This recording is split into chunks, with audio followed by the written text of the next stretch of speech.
السلام عليكم ورحمة الله تعالى وبركاته. مرحبا بكم في قناة بشرى. قالت المحكمة يوم الخميس إن الجانبين يتبادلان حاليا مذكرات مكتوبة، ولم يحدد جدولا زمنيا لتعيين لجنة من القضاة وموعدا لجلسة الاستماع.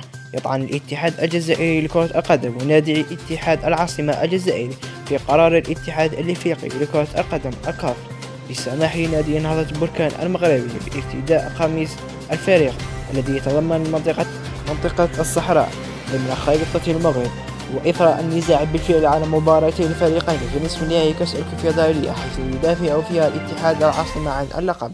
لم يتم لعب أي من مباراتي نصف النهائي ليوم 21 و 28 أبريل، ومنحهما الكاف فيهما الفوز الافتراضي بنتيجة 3-0 للنادي نهضة بركان. ومن المقرر أن يلعب نادي نهضة بركان النهائي ذهابا وإيابا يوم 12 و 19 ماي ضد نادي الزمالك المصري.